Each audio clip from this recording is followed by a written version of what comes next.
Por que que de forma anaeróbia eu não uso o oxigênio disponível? Por quê? É isso que eu falo para vocês. Entender o conceito é fácil. Entender o conceito na prática muda completamente. Então, anaeróbio, alta intensidade, curta duração, não usa oxigênio. Isso é o que vocês aprendem, decoram. Quando você vai fazer a prova, tá fácil. Aeróbio, baixa intensidade, longa duração, usa oxigênio. Tá? 10 na prova. Agora, e na academia? E a hora que você for trabalhar? Como que você define isso? Como que você entende isso? Porque eu estou falando em mecanismos de hipertrofia.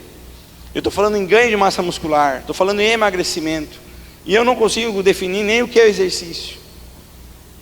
Nem o que é aeróbio, o que é anaeróbio. Porque de certa forma, se você olhar o que eu escrevi ali, talvez os dois exercícios sejam aeróbios. Se você não estiver firme, e eu começar a falar para vocês aqui, como um tsunami de informações, eu vou falar que no exercício anaeróbio de agachamento, eu tenho 180 batimentos, e eu estou produzindo energia de forma aeróbia. Eu posso cometer esse erro, falar para vocês e vocês acreditarem. Por quê? Está faltando aplicabilidade das coisas. Então, sim, realmente o agachamento é anaeróbio. Realmente o agachamento vai produzir essa condicionante em produção de moléculas de ATP, mas pela oclusão.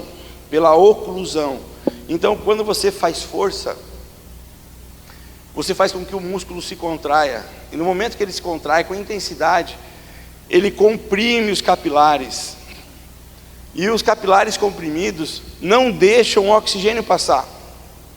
Por mais que você tenha oxigênio disponível na corrente sanguínea, mas o oxigênio não passa para aquele músculo alvo.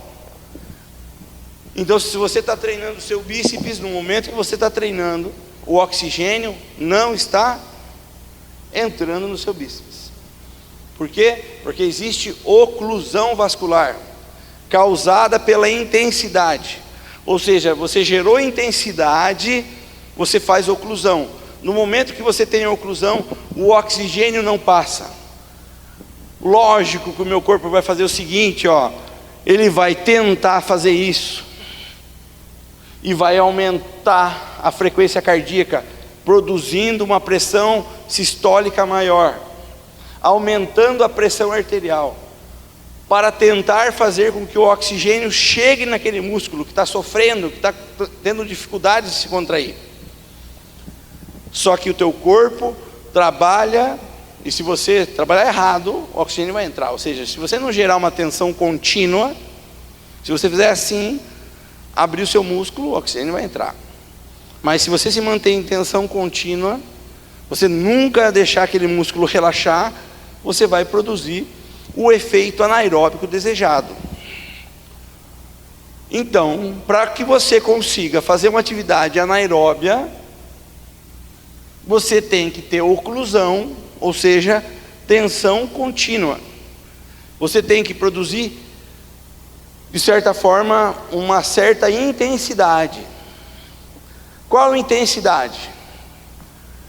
Acima de 50% da carga de trabalho. Então, se eu pegar essa caneta e falar assim, olha, eu vou fazer um exercício para deltoide. Se eu pegar essa caneta, eu vou fazer assim. 1, 2. Esse exercício é aeróbio ou anaeróbio? Aeróbio ou anaeróbio? Estou com uma caneta na mão. Ele é aeróbio. Não há oclusão. Por mais que seja um exercício que eu use na musculação. Por mais que eu fale, não, esse exercício é na musculação, e da musculação é anaeróbio. Não é anaeróbio. Não há oclusão. Para ter oclusão, eu tenho que colocar uma carga que represente 50% da carga de trabalho. Então, se eu levanto 15 quilos, eu tenho que ter pelo menos 8 quilos aqui. Tudo bem? Pelo menos 8 quilos. 7 quilos. Que seja, 7 quilos.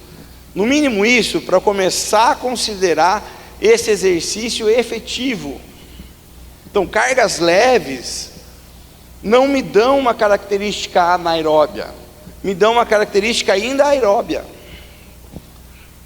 Então eu tenho exercícios anaeróbios específicos, mas eu também tenho exercícios anaeróbios gerais. Por que eu estou falando isso?